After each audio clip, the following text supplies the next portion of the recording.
para repetir o gesto de Jesus Cristo, nós temos grande dificuldade. Por quê? Porque a gente gostaria de fazer esse gesto com todos vocês.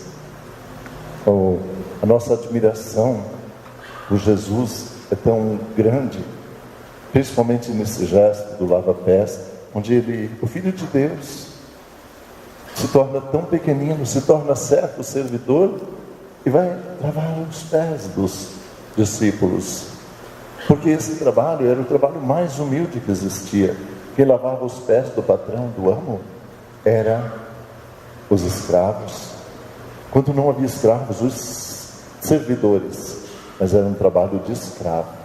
Jesus se torna assim o servidor dos servidores. Salomé, mãe de João e Tiago, Salomé e Zebedeu, os pais de dois apóstolos queridos de Jesus, um dia Salomé, chegou pertinho de Jesus e disse: Jesus, eu quero falar uma coisa contigo, mas a sós, não perto dos outros. Fala, mulher, disse Jesus. E ela então disse: olha, nós sabemos que tu és o Messias, nós sabemos que tu serás o rei que reinará para sempre em Israel. E eu quero te pedir uma coisa. Peça, mulher, diz Jesus, eu quero que tu te lembre dos meus filhos, de João e Tiago. Quando tu te sentares no trono de glória, à tua direita coloque João, à tua esquerda coloque Tiago. O que ela pedia? Ela estava com a mente nos reis terrenos, onde um rei sentava-se num trono rico e glorioso, e ao lado, à direita, sempre o homem com o segundo maior poder que o rei, o primeiro-ministro. E no lado esquerdo, o segundo homem, o terceiro homem em maior poder, que era o segundo-ministro. Ou seja, os mais importantes estavam ali. Ela foi pedir isso, e Jesus disse: mulher, tu nem sabes o que tu estás pedindo. Você vê como o mundo vê as coisas, você tem que olhar com os olhos de Deus. É diferente.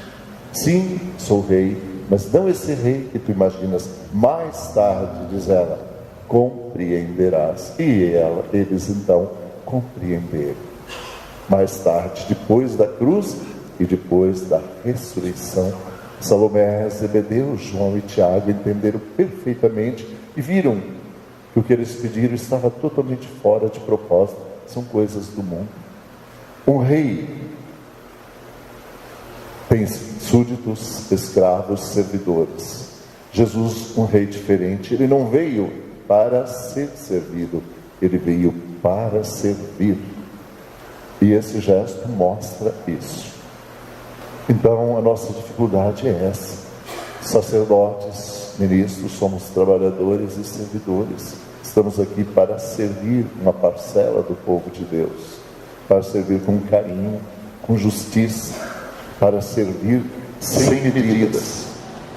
E a gente gostaria então de demonstrar esse gesto com todos vocês, mas só podemos escolher 12. Então hoje nós trouxemos aqui Dona Hilda, que é um dos membros, dos últimos membros da organização que se chamava San Benedito, a Fraternidade, e que hoje deixou de existir porque as pessoas foram ficando idosas, foram falecendo e poucos restaram. Ela é uma remanescente da organização. Como que é chamado, Dona Hilda? A Irmandade de São Benedito. Com carinho, ela está lá em frente, zelando até hoje pela igreja, com dificuldade de andar, mas ela sai, vai à igreja todo dia. Então chamamos ela, representando São Benedito. Dona Dulce veio de muito longe, veio do Pernambuco, de Arariquina, e ela não mede esforços para transformar uma comunidade que ainda não existe como prédio, como igreja. Ela trabalha sem descanso. Tudo o que a gente pede para ela, ela está sempre disponível, e ela faz de bom coração, ela faz com amor. Trabalhou muito tempo na São João Batista. Hoje ela tem uma missão numa igreja que está se formando no bairro residencial das Posses. Isso. Então, nós, representando a comunidade de São Pedro, trouxemos ela. Dona Maria é uma ministra sempre atenciosa, ela representa a nossa igreja de Santa Virgens, uma igreja que está sempre se renovando, melhorando, sempre crescendo, e onde todos os domingos a gente vê uma igreja plena, lotada, cheia, às 7 horas da noite. Ela é uma servidora que vem em nome da igreja de Santa Virgens. Lá na Colina dos Ipês, não temos igreja ainda. Então nos reunimos numa praça onde tem um salão comunitário. E ali Dona Regina, coordena toda aquela comunidade, congregando, chamando as pessoas, desenvolvendo dons, procurando fazer tudo o que pode para levar até aquele bairro, um bairro novo, se tornando populoso, a palavra de Deus. Dona Vilma Muriano é nossa amiga desde que chegamos aqui, e amiga de todos os padres, de muitos de vocês. Quando nós precisamos de alguém para uma catequese especial, adultos, pessoas às vezes maduras que vêm chegando agora para o catolicismo, e nós precisamos de uma catequese de batismo de adulto, ou de crisma, ou de primeira Eucaristia, ela está sempre disponível na casa dela. Quantas e quantas pessoas, só nesse 1 ano e 9 meses que eu estou aqui, ela já preparou para que pudesse receber os sacramentos. Assim nós a trouxemos hoje, manifestando essa gratidão de toda a igreja a Dona Vilma, em nome de nosso Senhor Jesus Cristo. Dona Clélia representa a Nossa Senhora Aparecida do SECAP, e ela quer tudo bonito, tudo bem certinho, e do bom e do melhor, e ela luta por isso, e ela consegue. Que bela festa nós temos no SECAP, Nossa Senhora Aparecida, nossa comunidade que está com as portas sempre abertas para receber vocês lá, para quem que desejar fazer uma oração. Os devotos de Nossa Senhora estão sempre lá, qualquer hora do dia, para fazer uma oração. A igreja sempre bonita, se renovando. Por isso nós a convidamos no dia de hoje.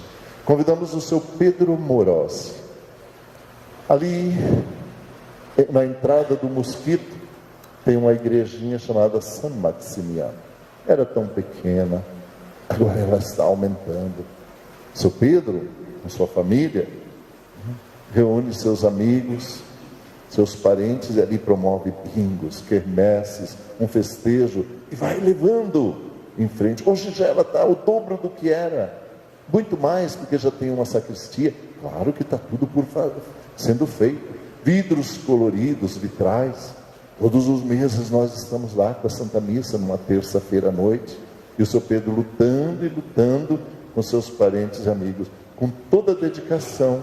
Sua família, seus amigos, lutam para que aquela comunidade cresça, e está crescendo muito. Por isso nós convidamos o seu Pedro, representando a comunidade de São Maximiano. Trouxemos o Donizete. O Donizete é um voluntário. Quando quebra a telha lá em cima, cai água aqui embaixo. É ele que sobe lá, conserta as telhas. Quando dá um vazamento de água, quando dá um curto-circuito, é ele que vem aqui fazer tudo isso. E, com todo carinho, hoje ele trabalha na restauração da igreja de São Benedito. Se você passar por lá, você vai ver ele lá em cima, pendurado nos andaimes, por cordas, no telhado, amarrado com segurança para não sofrer acidente. Você vai vê-lo lá. E então a gente trouxe o Donizete para demonstrar a nossa gratidão por tudo que ele faz pela igreja São Francisco de Assis e todas as suas comunidades. O Wilson representa a igreja de São João Batista. Lá ele é leitor, lá ele é trabalhador, nas festas, ele está lá sempre ativo e atento, com sua família, com sua esposa, com seus filhos, para poder fazer aquela igreja também crescer, se tornar um coração dentro do bairro Nova Serra Negra. E lá está crescendo, e cada vez mais bonito. Convidamos também o nosso irmão Marcelo. Ele é um ajudante de todos os domingos. Não só ele, o Ricardinho, conhece o Ricardo, também ajuda.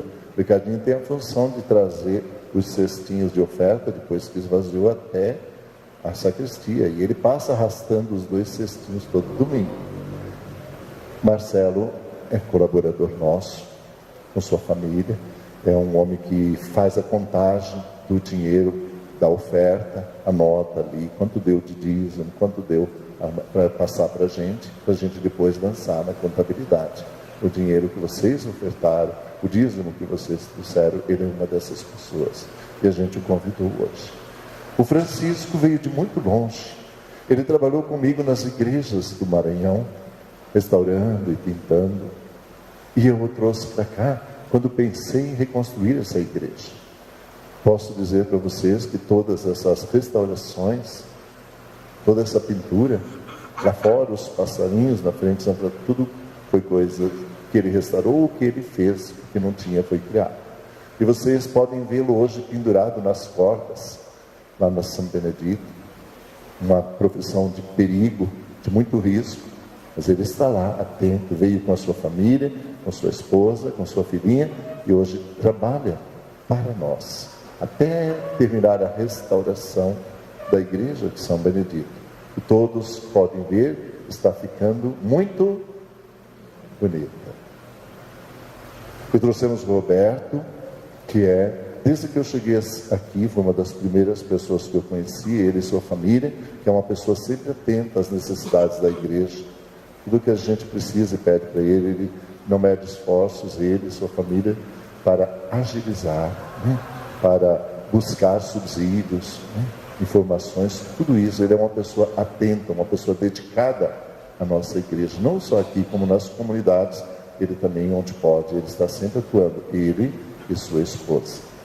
E essas pessoas escolhemos para representar todos vocês e fazer hoje esse gesto muito importante que vocês presenciaram, eu repetindo, apenas repetindo, mas o gerador desse gesto foi Jesus Cristo, nosso Senhor.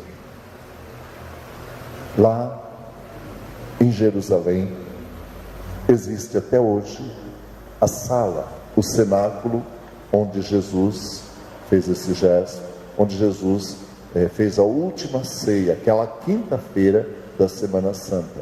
Está lá.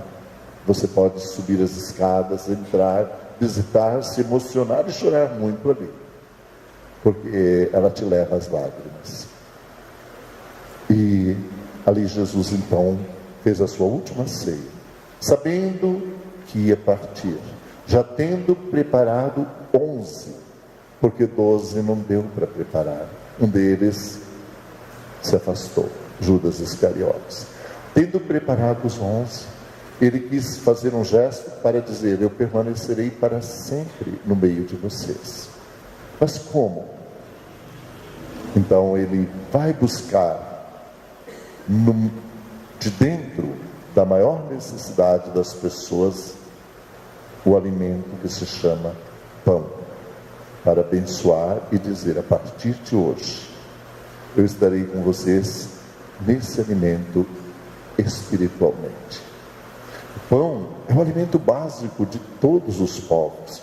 No tempo de Jesus, todos plantavam trigo, colhiam e se alimentavam. O pão era básico, frutas, vez ou outra um carneiro, mas só. Todos os dias era o pão. Através dos séculos foi assim, para nós também. Desde que somos pequenos, um dos primeiros alimentos que nós recebemos quando crescemos um pouquinho é o pão. E ele para nós continua sendo sagrado. Nossas mães, nossas avós sempre nos ensinaram: nunca jogue fora pão. Isso ficou gravado na nossa mente. Nunca jogue fora o pão, porque é pecado. Nunca chute um pão que você vê no chão. Nunca jogue no lixo um pão, porque é pecado. Tem muita gente que passa fome, que precisaria desesperadamente de um pedaço de pão. Talvez aquele pão que você jogar fora no lixo. Então nós aprendemos isso desde pequenos. ao respeito pelo pão, porque ele simboliza o alimento. E Jesus utiliza dele para dizer: consagre-os a partir de hoje. E o vinho, que para eles não era bebida alcoólica, porque o vinho, ele tem fermentação, claro, mas ele tem muitos nutrientes ali dentro. Quem toma vinho está se alimentando de pão líquido, é como se fosse um pão líquido. E ele, claro que hoje nós temos uns vinhos aí que não são bons, não são nada de pão, né? Misturado com cachaça, mas o vinho puro, ele é alimento, né? E nós, então, Jesus se utiliza dele, do pão e do vinho, para perpetuar-se no meio de nós. A cada segundo é celebrada uma Santa Missa. A cada segundo é consagrado o pão e o vinho, transformado em algo que nós não vemos, que é um mistério de Deus, mas que um dia compreenderemos perfeitamente. Consagrado, ele vai nos alimentar. Para viver, para crescermos, para ter saúde, precisaremos sempre do pão, do alimento espiritual, material. Para crescermos espiritualmente, nós vamos precisar sempre do alimento espiritual, que é o pão que Jesus nos oferece na Eucaristia. Não podemos só pensar no pão material. Nós temos que lembrar, e a necessidade de cada um, do pão espiritual, que alimenta a nossa alma, nosso espírito, que faz-nos crescer nas virtudes cristãs, porque estamos nos alimentando com Jesus Cristo. Ele entra em nosso coração para nos dar força, coragem e sabedoria. Louvado seja Deus, louvado seja nosso Senhor Jesus Cristo.